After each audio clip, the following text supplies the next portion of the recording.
Thank you, Pastor Eldan. Thank you, worship team, for leading us in our worship. I know na napaparalan ng Diyos pag tayo sumasamba. Those songs were designed for Him. Pero ako mismo, samantalang inaawit natin, lalong-lalo na yung huling dalawa, ay talagang napagtitibay ang aking puso. Lalong nabubuhay ang pag-asa sa akin na sa pangalan ng ating Panginoong Yesus, makatanggap tayo ng buhay, may kapangyarihan, may kagalingan. Meron tayong paglaya sa anumang mga worries, mga anxieties, o anumang mga bagay na bumabalot sa atin sa kadiliman, all in the name of the Lord Jesus Christ. Purihin po ang kanyang pangalan, purihin ang ating Panginoon. Ito po ay huling Sunday. This is the last Sunday of January. In few days, it will be February. Hindi na tayo pwedeng magbatian ng Happy New Year. Happy Valentine's ng susunod. Happy Anniversary sa Zion. Inakwan, marami pong events. At salamat sa Panginoon, kasama namin kayo. Yung iba sa inyo have made one of the biggest decisions of your life. Yung iba, nagpakasal, yung iba pakakasal. Naku, marami pong mangyayaring ganoon sa Zion. At alam ko sa inyong mga buhay, small decisions and big decisions, gusto niyong makasama niyo ang ating Panginoon. Di po ba? Yun po ang ating gustong mangyari sa atin. Kung minsan yung mga desisyon na ginagawa po natin ay mga ordinary routine, we do them even without thinking. Pero yung ibang mga desisyon po natin malalaki. Yung iba may eternal significance. Yung iba may impact sa ating future at sa buhay ng ibang mga tao. Yun po ang mga tinatalakay natin sa mga nakaraang Sundays at saka sa Sunday na to. Decisions determine destiny. Yung desisyon mo na kung anong gagawin mo, yun ang magsasabi kung anong mangyayari sa buhay mo sa darating na mga panahon. I know that our lives are in the hands of God. Pero yung mga desisyon natin may kinalaman sa kinabukasan natin. At ngayon po, nais kong tingnan natin ang dalawang desisyon isang desisyon ukol sa dalawang commandments sa Bible. Two commandments that call for a decision to obey. Okay, very simple lang po. At marami ditong mga verses dito ay alam ninyo na. Maybe some of this you have even memorized in your life. So number one, decide to obey the greatest commandment. Kung kayo pumapasok sa Zion, dadaan kayo dito, meron kayong mababasa. Nandun po yung isang text natin. Nais kong i-review natin, balik-aralan. At tingnan natin kung anong bagong desisyon ang gagawin natin samantalang pinag-aaralan natin ang sinabi ng Panginoon sa kanyang salita. In the meantime, nais kong manalangin po muna tayo. Dakila naming Diyos, in the name of Jesus, speak to us. Buksan mo ang aming pangunawa sa kapangyarihan ng iyong Holy Spirit. Pagliwanagin mo ang aming isip, ang aming puso. Linisin mo ang aming mga motives, ang aming mga layunin. Teach us, lead us, captivate us. Para sa inyong karangalan at kaluwalhatian lamang in Jesus' name. Amen. Hearing that Jesus had silenced the Sadducees, dalawang grupo po ng tao, mga Sadduseo at saka mga Pharisees, magkaiba ang kanilang doctrine, ang kanilang paniniwalaan. Hearing that Jesus had silenced the Sadducees and the Pharisees got together. As one of them, an expert in law, a lawyer, tested him with this question, "Teacher, which is the greatest commandment in the law?" Jesus replied, "Love the Lord your God with all your heart and with all your soul and with all your mind. This is the first and the greatest commandment. And the second is like it. Love your neighbor as yourself. All the law and the prophets hang on these two commandments. Ganito po yun. Maraming taong nakilala ang ating Panginoong Yesus sa kanyang maikling buhay at maikling ministry sa lupang ito, sa mundong ito, doon sa Israel. At karamihan sa nakikita niya ay mga religious people, katulad ng mga Sadducees, saka ng mga Pharisees. Yung mga Pharisee, yung masyadong iniisip nila ay stricto sila sa pagsunod sa kautusan. At iniisip nila nakakasunod sila. Kaya sila'y mayabang, mapagmataas. Kaya pag sinabi nila, para kang pariseo, parang mayabang ka. Iniisip mo, mas banal ka kaysa sa iba. Pero yung mga Sadducees naman, meron silang pinaniniwalaan na hindi ayon sa pinaniniwalaan ng mga Pharisees. Yung mga pariseo, ang mga Sadducees, ay hindi sila naniniwala na merong resurrection. Merong pagkabuhay na maguli. Kaya siguro ganyan ang kanilang pangalan, di ba? Sadducees. They are so sad, you see?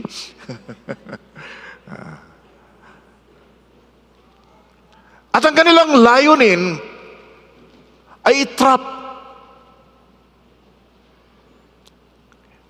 I-trick si Jesus na makapagsalita ng mga bagay na kontra sa kanilang paniniwala at kontra sa paniniwala sa Roman Empire. Kaya ang tanong dito ay, which is the greatest commandment? Alin ba ang pinakadakilang utos ng Diyos? Tricky po ito. Bakit? Originally, there are 10 commandments. Alam niyo yun, di ba? Pero sa 10 commandments na ito, when they kept on breaking it into little details, nagkaroon ng 613 commandments. And of the 613 utos ng Diyos, tinatanong, which is the greatest commandment? At si Jesus, bagamat alam niyang hindi tama ang motibo ng mga taong ito, pinarangalan niya ang kanilang katanungan. He dignified them with a good answer. Nung sabihin nila, which is the greatest commandment? Ang sabi ni Jesus, Jesus replied, sinamarize niya ang lahat ng kautusan ng Judaism.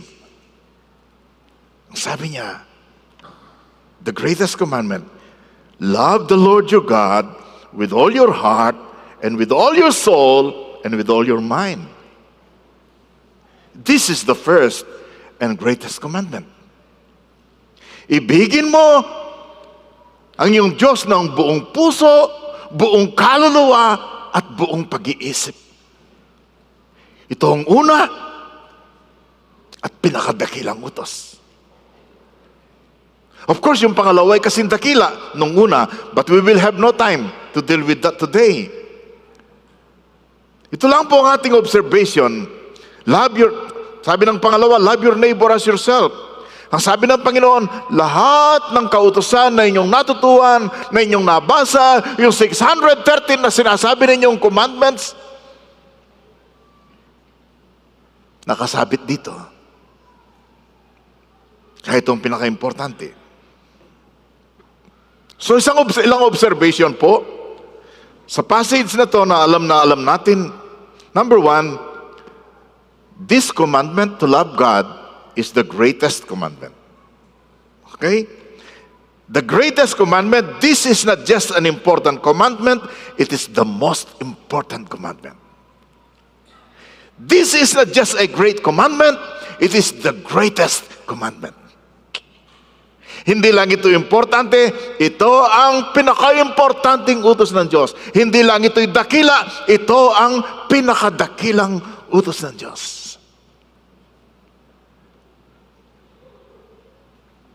At napansin ninyo? Ang pinakadakilang utos ng Diyos ay may kinalaman sa relationship natin. Nang ibig sabihin, una sa lahat, dapat isailang-alang, iuna natin, first and foremost, ayusin natin ang ating relasyon sa ating Diyos. Di po ba? We must love God with all our hearts, with all our soul, with all our mind. And this commandment is about relationship. Second observation, Christianity is not just a religion.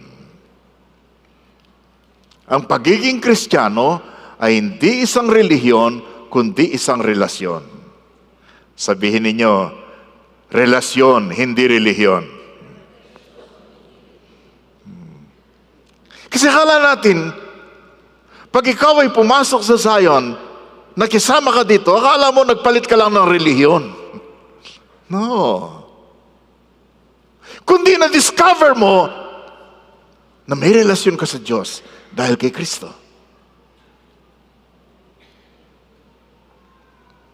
Ang pagiging Kristiyano ay di relihiyon, ito ay isang relasyon. At ang ibig sabihin, relasyon ito ng Diyos sa kanyang mga anak. Na alam natin, when we believe in the Lord Jesus, when we receive the Lord Jesus Christ, when we put our trust in the Lord Jesus sa kanyang ginawa para sa atin sa krus ng Kalbaryo, tayo ay naging anak ng Diyos. Yun ang pinakamataas na relasyon na meron tayo sa Panginoon. Ang Diyos ay ating Ama, ikaw, ako ay kanyang anak. Amen? Nang ibig sabihin, it is for the followers of Jesus. Tagasunod tayo ng ating Panginoong Yesus. Hindi po tayo nagpalipat-lipat ng relihiyon. Tayo nagkaroon ng relasyon.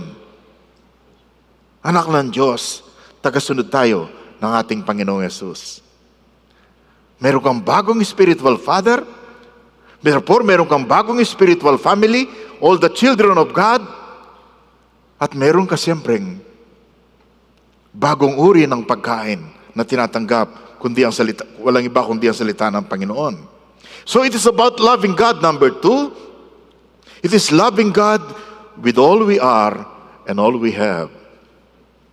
Iibigin natin ang ating Diyos ng buong puso, buong kaluluwa, at buong pag-iisip. Nais kong pagbulay-bulayan natin mabuti ito. Let's consider this very seriously. Let's reflect more on this. Loving God with all my heart. Kung minsan nga, partial lang ang aking binibigay.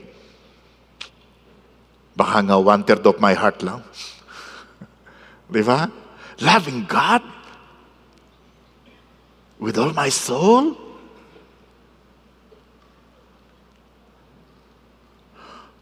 Loving God with all my mind. Samantalang ang aking isip pinuno ko ng pag-ibig sa ibang mga bagay.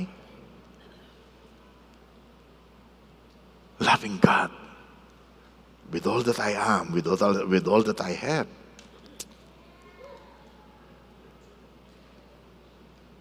Loving God is the greatest. Ang ibig sabihin, mga kaibigan, mga kapatid, pwede kang magkaroon ng maraming pag-ibig. Di ba? At lahat ng pag-ibig na yun ay legitimate. Lahat na yun ay tama. Mamahalin mo ang iyong asawa, mamahalin mo ang iyong mga anak, mamahalin mo ang iyong magulang, mamahalin mo ang iyong mga kapatid, mamahalin mo ang iyong spiritual family. Tama po lahat yan. Pero dapat ang pag-ibig natin sa Panginoon ang ihigit sa lahat ng ating mga pag-ibig.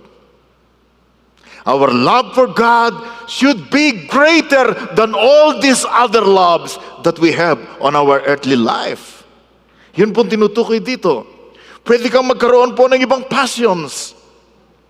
Pwede kang magkaroon ng init at alab sa ganitong bagay, sa pagtatrabaho, sa iyong karir, sa iyong pag-aaral, sa iyong hobby.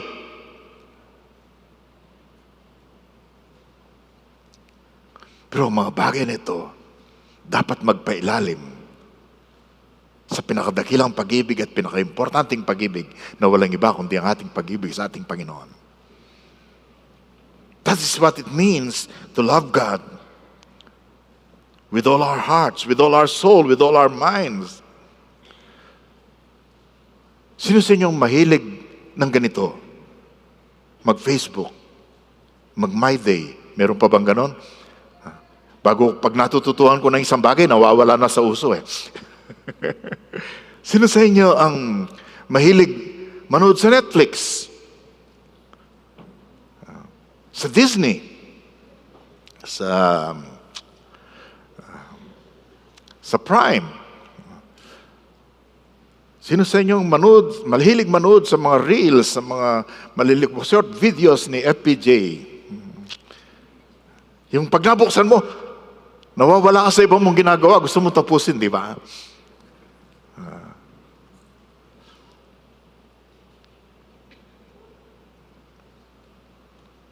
Ang inihingi ng ating Panginoon, we can put it this way, that God is to be the first in everything and at all times. He is to be the center of it all. Ng ating Panginoon ay pinakauna sa lahat ng bagay, sa lahat ng panahon, sa lahat ng sandali, at dapat siya ang nasa sentro ng lahat ng ating ginagawa.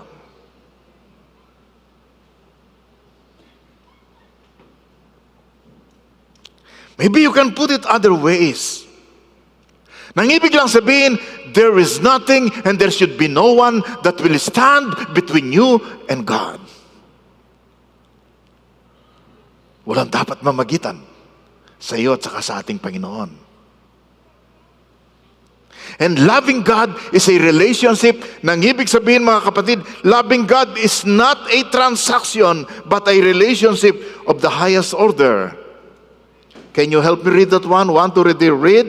Loving God is not a transaction, but a relationship of the highest order.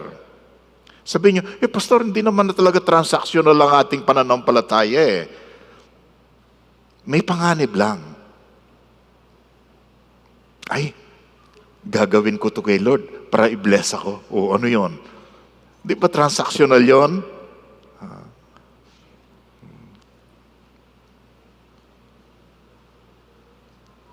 Pwede lang masabi mo yung bagay na yon na hindi siya transaction. Hindi siya binibusiness. Kung sa gagawin ko to sapagkat mahal ako ng Panginoon at natanggap ko ang kanyang pagmamahal sa aking buhay. Ang problema, a lot of Christians are transactional.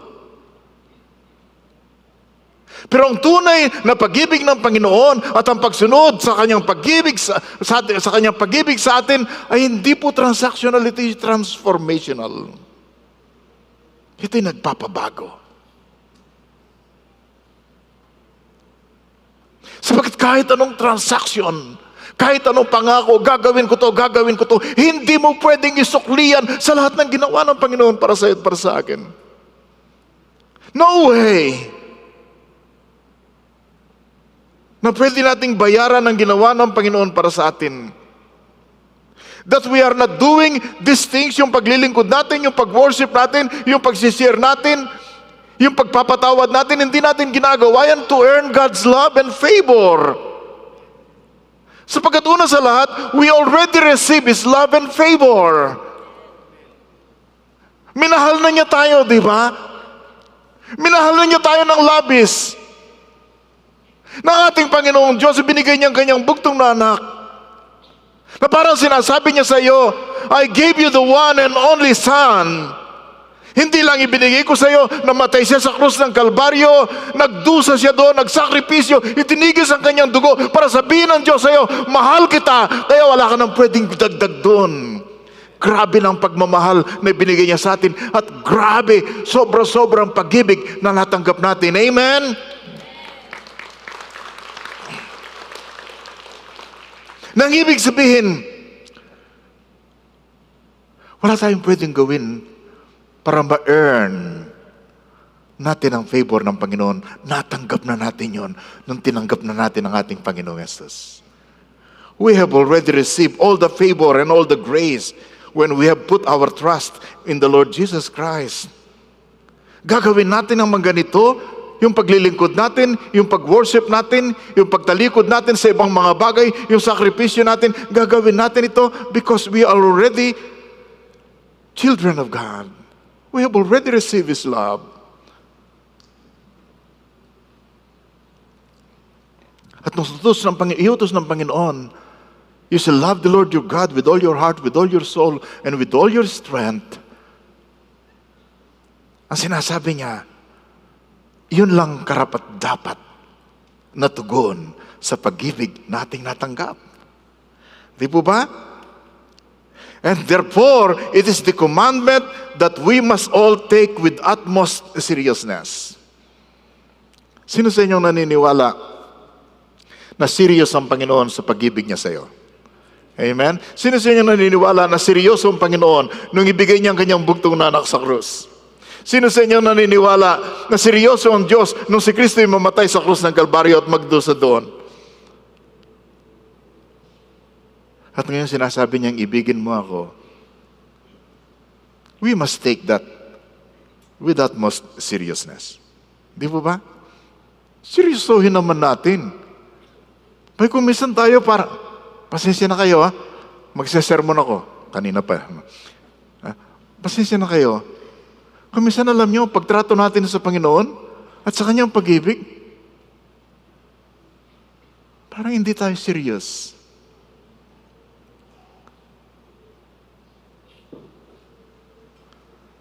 Kumisan ang paglilingkod natin sa Kanya, parang hindi serious. Bay, nagising ka lang ng maaga para hindi ka malate sa church. Para sa'yo, sakripisyo na yan. Bay, mahiya ka. Huwag na. Bay, sakripisyo daw yun. Sabihin mo sa katabi mo, grabe naman, ano?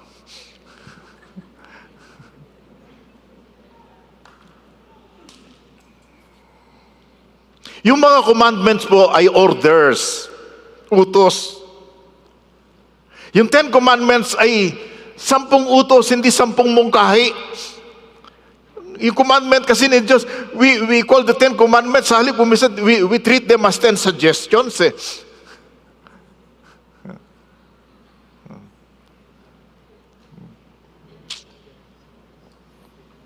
Again, for the 4th time, babasahin natin ang sinabi ni Oswald Chambers, one of my favorite devotional writer. There is only one relationship that matters. Oops. Sabihin mo naman, Oswald Chambers naman, ang dami kong relationship They matter equally. There is only one relationship that matters, and that is your personal relationship to a personal Redeemer and Lord.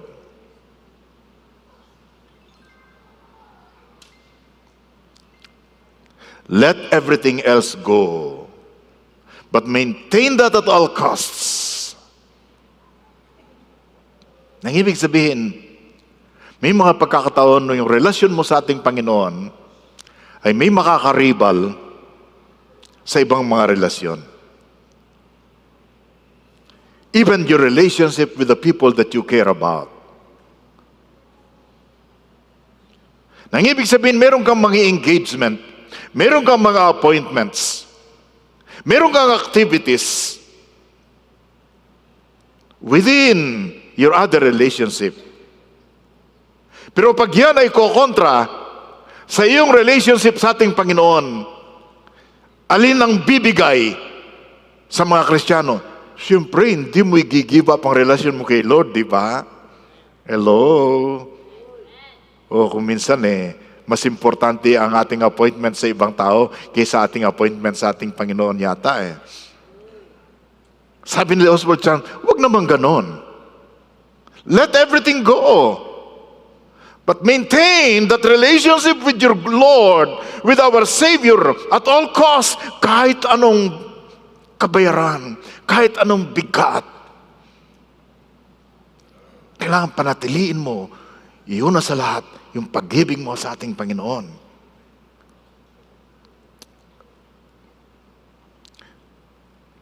And God will fulfill His purpose through your life. One life may be of priceless value to God's purposes. And yours may be that life. Yung isang buhay po ay grabe, walang sukatan ang halaga niyan sa harap ng Panginoon para sa kanyang layunin. At marahil ang buhay na yan, yung buhay mo, yan ang pinipili ng Diyos para sa kanyang layunin. At walang kasing halaga ang buhay na yan. Pero dapat pahalagaan natin gusto ang ating pag-ibig, ang ating relasyon sa ating Panginoon. Of course, we have discussed in the past, how do we love God? So many ways. Ang susunod na point, yun po ang katugunan. And of course, the way to love God ay may kinalaman din in the way we love people. Diba? In the way we love people. Decide to obey the last commandment. Yung una, magdesisyon ka na ngayon pa, uulit-ulitin mo, Lord, I will obey the greatest commandment. I will love you with all my heart, with all my soul, with all my strength. And I will love my neighbor as myself. Ito yung pangalawa, decide to obey the last commandment. Alin ba yung last commandment? Pag sinabi po natin last, hindi ibig sabihin list. Pag sinabi natin last, hindi ibig sabihin latest. Pag sinabi natin last, kung minsan, it's the final one.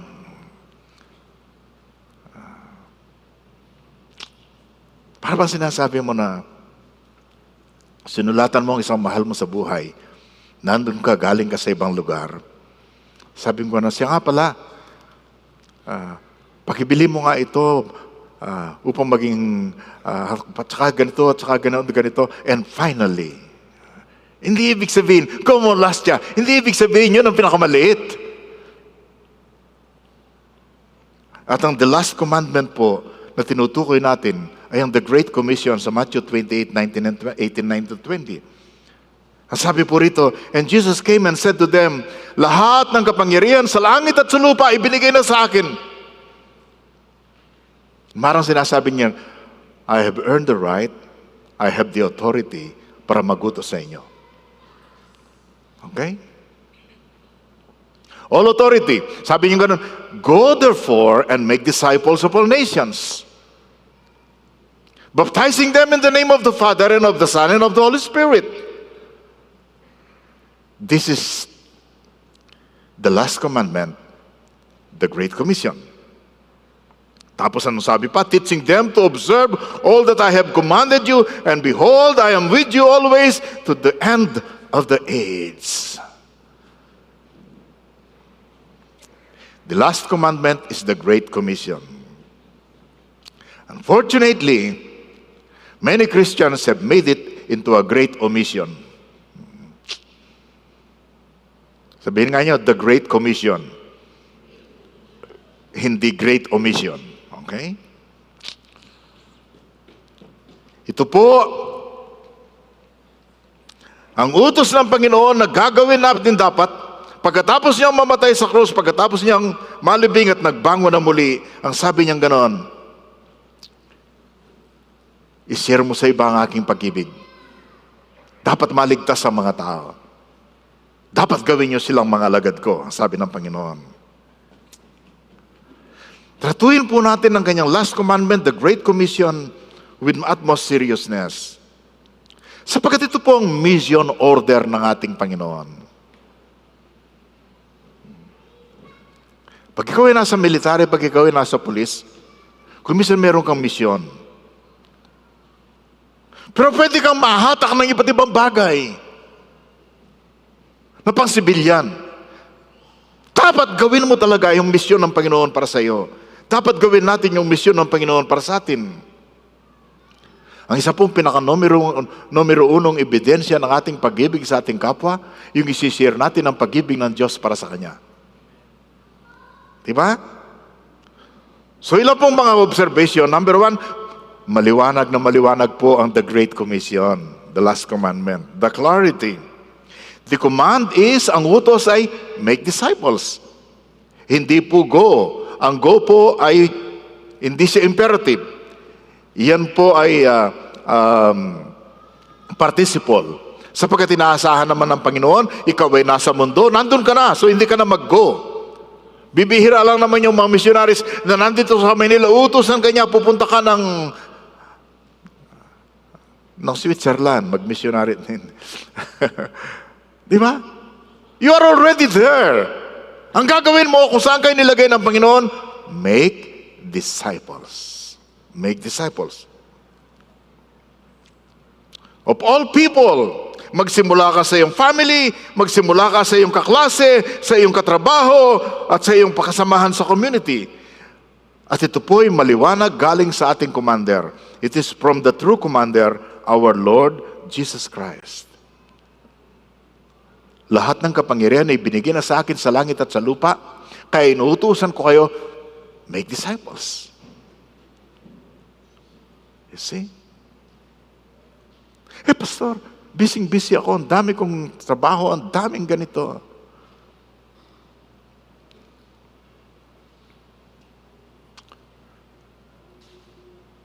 Iniligay ka ng Panginoon, pinili ka niya para sa lugar na yan, sa karir na yan, sa school na yan.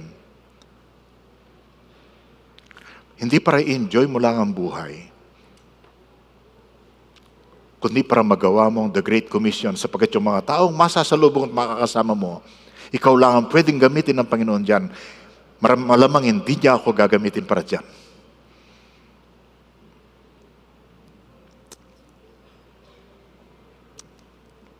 Yung tatlong bagay na ginagamit natin para tayo we can make disciples of people, lead people to the Lord Jesus Christ. Look at the first picture. Baptize them. Look at the second picture. Teach them to follow or observe all that Jesus commanded you. Ikaw ba'y nasa isang learning class natin dito sa Zion? Meron bang nagdi-disciple sa iyo? Meron ka bang pinapakinggan? Lead them, baptize them, teach them. By the way, magkakaroon po tayo ng joint baptism ng ibang Zion churches sa June 12. So kung meron kayong aakain, if you will lead them to the Lord Jesus Christ, pwedeng may time pa to teach them and to prepare them. Sino sa inyong mananalangin na bagamat last year nagkaroon lang tayo ng baptism sa about 102 people, sino sa inyong nananalangin na sana naman this year sa taga-Caloocan lang at saka SJDM at saka Pandi ay magkaroon naman tayo ng minimum of 150 or more. Minimum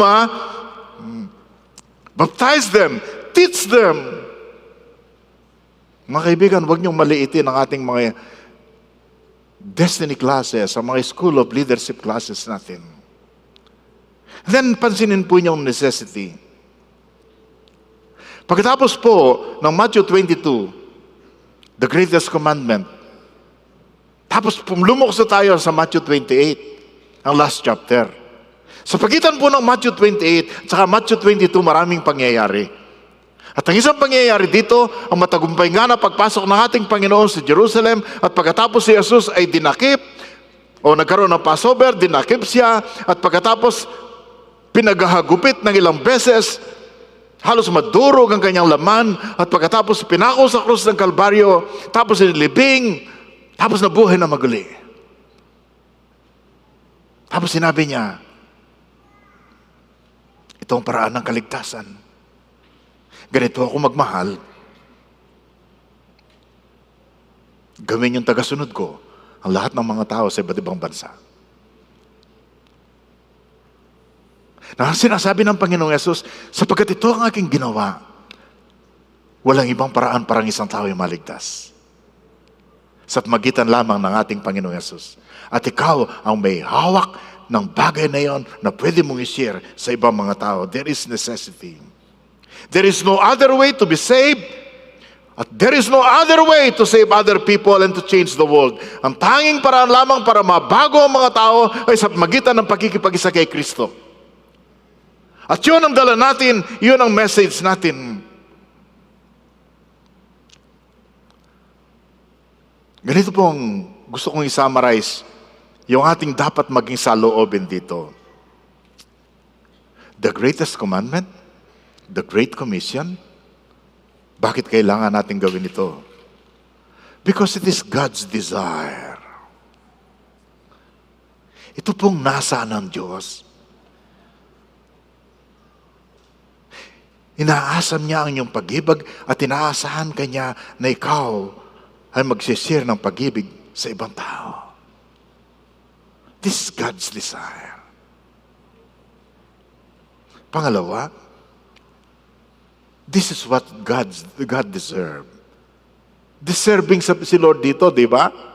God deserves our obedience. God deserves our love.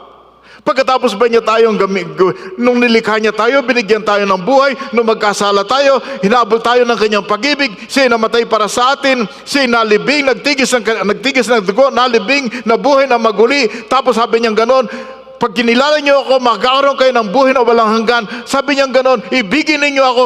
Hindi ba deserve ni Lord yun? Share the gospel with other people. Hindi ba dapat yung pag-ibig ni Lord sa atin ay may share natin sa iba? And of course, it is God's demand. It's God's demand. Desire niya to, deserve niya to, kaya inuutosan niya tayo. Okay? Hello? Therefore, anong dapat tugon ng mga anak ng Diyos? It must be our delight and our duty. Our delight, our duty. Nang ibig sabihin, kagalakan natin, ibigin natin ang ating Panginoon, kagalakan ng ating puso, privilege natin, na i-share natin ang kanyang pagliligtas sa ibang tao. Hindi ito pressure. Di ba?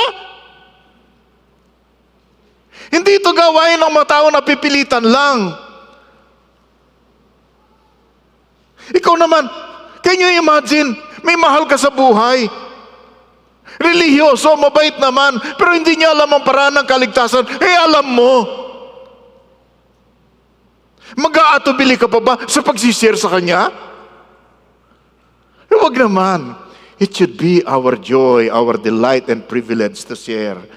Pero siyempre may duty rin. May responsibility tayo na i-share sa iba ang pag-ibig ng Panginoon. Sino sa inyo may pinapaisip ng Holy Spirit sa inyo ngayon, naku, yung aking kasamahan, o yung aking kasambahay, o yung aking anak, hindi ako papayag na sa linggong ito, hindi ko ma-share ang pag-ibig ng Diyos sa kanya. Galing sa Holy Spirit yan, kung naiisip mo yon. When you know how much, sabi po ng Mother Teresa, wala po sa inyong screen, when you know how much God is in love with you, then you can only live your life radiating that love. Pag alam mo kung gaano kainibig ng ating Panginoon, kung gaano niya ang pag-ibig niya sa iyo, pwede ka lamang mabuhay ng pag-ibig na natanggap mo ay nagliliwanag sa buhay ng ibang mga tao. Sabi po ng ng evangelist na si Gypsy Smith, ang sabi po niya,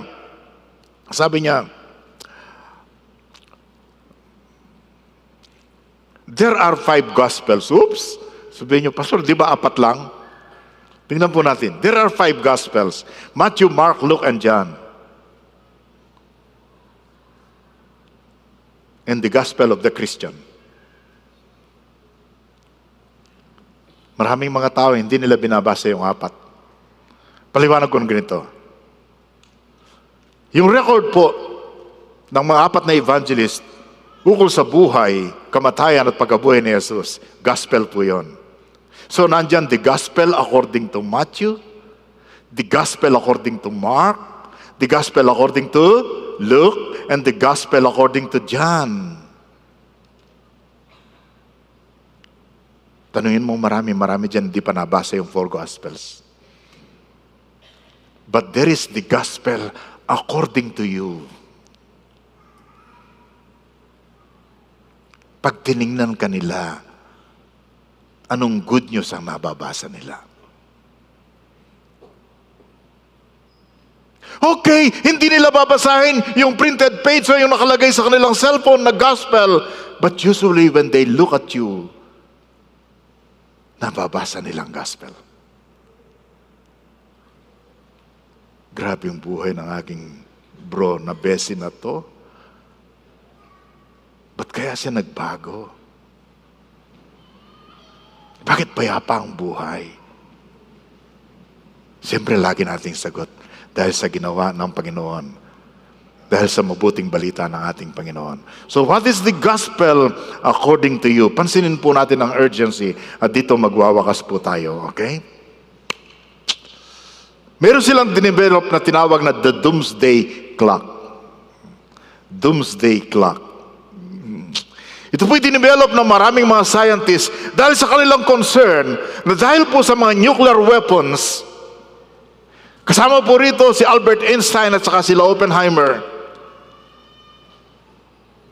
Sabi nila laging nanganganib ang mundo. Kaya nag-develop sila ng isang, pakita mo nga yung doomsday clock yun, doomsday clock.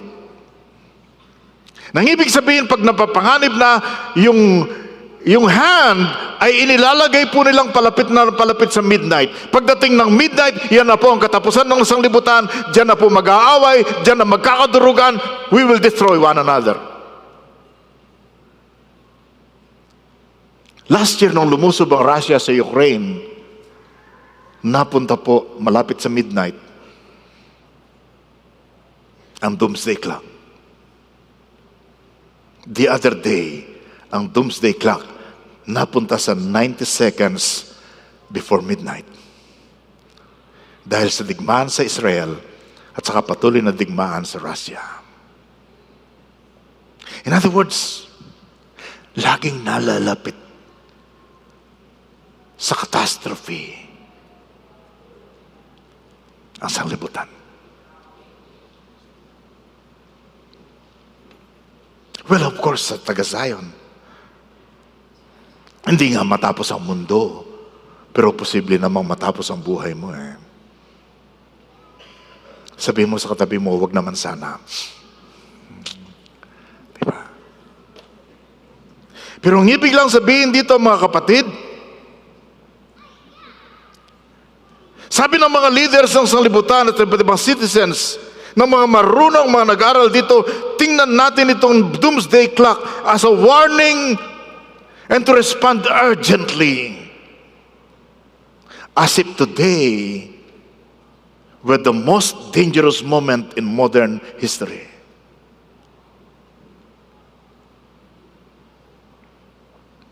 Itong panahon ito ang pinakamapanganib na panahon sa kasaysayan ng sanglibutan. Pero tandaan po niyo to, when the world seems breaking or imploding or collapsing, His people will experience breakthrough and explode in love and obedience. Pag nakikita nating matindi ang mga pangyayari, dapat ang mga Kristiyano ay magapoy at sumabog ang kanilang buhay sa magitan ng malatinding pag-ibig at pagsishare ng gospel sa ibang mga tao. Mga kapatid, tinatawagan namin ang bawat sa inyo, love the Lord your God with all your heart and with all your mind. Love the people in this world. Ang desisyon mo na ibigin ang ating Panginoon ang buong puso, buong kaluluwa at buong pag-iisip. Ang desisyon mo na sabihin sa Panginoon, Lord, susunod po ako. I will share the gospel. I will make disciples. I will be obedient to you. That decision will determine the destiny of other people.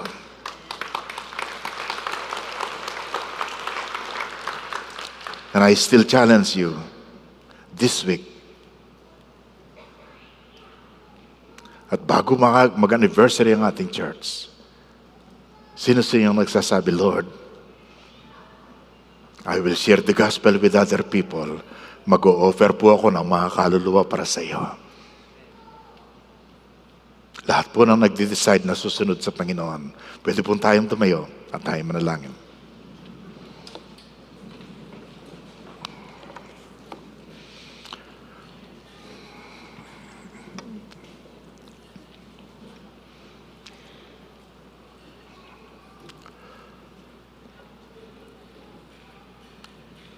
Mga kaibigan, huwag po tayong maging neutral.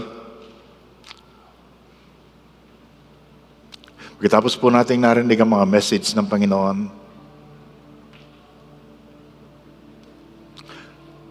Don't think and don't act as if nothing is going to happen.